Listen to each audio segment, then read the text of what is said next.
بسم اللہ الرحمن الرحیم۔ ایم زی ٹاک کے معزز ناظرین و سامعین، السلام علیکم۔ ناظرین، ہماری کائنات جو کہ لاکھوں کروڑوں ستاروں، سیاروں اور ان گنت ایسٹرائڈ پر مشتمل ہے، اس کی وسعت کا اندازہ لگانا بھی انسانی عقل کے لیے ناممکن ہے۔ تاہم سائنسدانوں نے اس کائنات کا مشاہدہ کرنے کے لیے بہت سے مشن، ایسٹروناٹ اور رپورٹ خلا میں بھیجے ہیں، اور پھر انہوں نے ہمیں کئی بار حیرت انگیز اور ہمیشہ سوچنے پر مجبور کرنے والی تصاویر فراہم کرنے کے لیے زمین پر نظر ڈالی۔ آج ہم اس ویڈیو میں آپ کے سامنے خلا سے زمین کی لی گئی کچھ یادگار تصاویر پیش کریں گے۔ ناظرین، ویڈیو میں آگے بڑھنے سے پہلے آپ سب سے گزارش ہے کہ ہمارے چینل ایم زی ٹاک کو سبسکرائب کر کے بیل آئیکن کے بٹن کو آن کر لیں تاکہ آنے والی ہر ویڈیو کا نوٹیفیکیشن آپ کو بآسانی مل سکے۔ Number 10. ناسا کے خلاباز ہیریسن شمٹ نے زمین کی یہ تصویر اس وقت بنائی جب ناسا کی اپولو سیریز میں چاند پر آخری لینڈنگ تھی۔ خلاباز ہیریسن شمٹ مشن کے دوران یہاں امریکی پرچم کے ساتھ تصویر کھنچوانے گئے۔ ناظرین، زمین کی تصویر ٹورس لیٹرو لینڈنگ سائٹ پر لی گئی تھی۔ Number 9. ناظرین، زمین کی یہ رنگین تصویر یورپی خلائی ایجنسی کے گلیلیو جہاز نے 11 دسمبر 1990 کو لی تھی، جب یہ مشتری کے لیے اپنی 3 سالہ پرواز پر روانہ ہوا تھا۔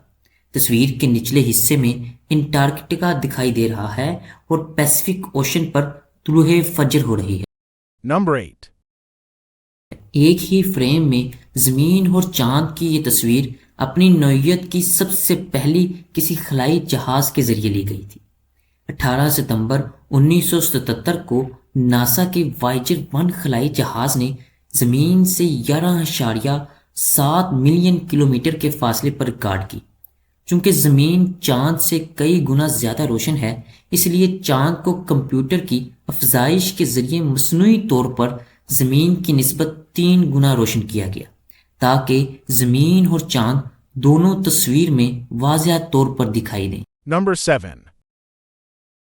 یورپی اسپیس ایجنسی کے کومیٹ کا پیچھا کرنے والے مشن روزیٹا نے مارچ 2005 کے اوائل میں اپنی ارتھ فلائی بائی کے دوران یہ انفرا ریڈ اور دکھائی دینے والی تصویر لی۔ تصویر نے روزیٹا ٹیم کو اپنے انسٹرومنٹ کو کیلیبریٹ کرنے کا موقع فراہم کیا تاکہ یہ یقینی بنایا جا سکے کہ اس کے کومیٹ کے انکاؤنٹر سے پہلے سب کچھ کام کرنے کی ترتیب میں تھا۔ Number 6.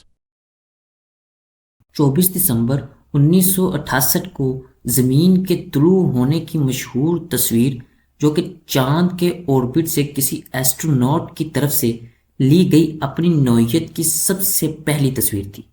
اس تصویر میں چاند اور زمین کی اوریجنل اورینٹیشن دکھائی دی گئی ہے۔ Number 5.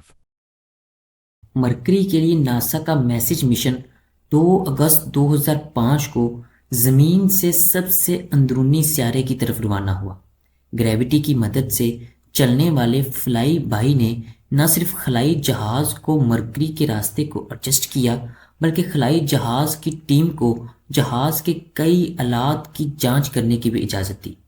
خلائی جہاز کی اس ٹیم نے مرکری کی طرف جاتے ہوئے زمین کی اس تصویر کو اپنے کیمروں میں محفوظ کیا، اور یہ جامع تصویر زمین کی بائیں طرف سے لی گئی تھی، جس میں بر اعظمی علاقوں کو سرخ رنگ دیا گیا۔ Number 4. ریڈ پلینٹ کے سفر میں 3 دنوں میں 1.2 ملین کلومیٹر سے زیادہ سفر کرنے کے بعد ناسا کے مارس اوربیٹر نے 15 اگست 2005 کو اپنے کیمروں کو زمین کی طرف بڑھایا۔ اوربیٹر کا بنیادی مقصد مریخ کی روزانہ عالمی تصاویر حاصل کرنا تھی۔ موسمیات، مارس کلر اور امیجر سائنس ٹیم کو انسٹرومنٹ کی حساسیت کی پیمائش حاصل کرنے میں مدد کرنے اور یہ جانچنے کے لیے ملتوی کر دیا گیا کہ لانچ کے دوران کیمرے میں کوئی آلودگی نہ آ گئی ہو۔ Number 3. یہ چاند سے دور کسی سیارے کی سطح سے زمین کی لی گئی پہلی تصویر ہے۔ اسے مارس ایکسپلوریشن روور اسپرٹ نے اپنے مشن کے 63ویں مریخ کے دن طلوع آفتاب سے 1 گھنٹہ پہلے لیا تھا۔ چونکہ پینورامک کیمرے کے کلر فلٹرز کے ساتھ لی گئی تصاویر میں زمین کا پتہ لگانے کے لیے بہت مدھم تھی، اسی لیے انسینٹ امیج زمین پر زوم کی گئی اور 4 پینورامک امیجز کو اکٹھا کر کے دکھایا گیا۔ Number 2. سال 1900 میں ناسا کے وائجر 1 خلائی جہاز کے ذریعے لیے گئے نظام شمسی کی پہلی فیملی پورٹریٹ، جس میں زمین کی یہ تصویر 6 بلین کلومیٹر سے زیادہ کے فاصلے پر لی گئی تھی۔ یہاں زمین صرف 0.12 پکسل سائز کے نقطے کے طور پر دکھائی دے رہی ہے۔ کارل ساگر نے زمین کو عظیم ڈھکے ہوئے کائناتی اندھیرے میں ایک تنہا دبا کے طور پر بیان کیا۔ Number 1. ناسا کے کیسنی مشن نے 15 ستمبر 2006 کو اپنے وسیع زاویے والے کیمرے کا استعمال کرتے ہوئے زمین کے اس نظارے کو دور سے حاصل کیا جب یہ سیٹرن کے گرد چکر لگا رہا تھا۔ اس وقت کیسنی خلائی جہاز سیٹرن سے 2.1 ملین کلومیٹر اور زمین سے تقریباً 1.5 بلین کلومیٹر دور تھا۔ سیٹرن کا چاند انسیلاڈس بھی اس تصویر میں بائیں طرف کیپچر ہے جو نیلے رنگ میں لپٹا ہوا ہے۔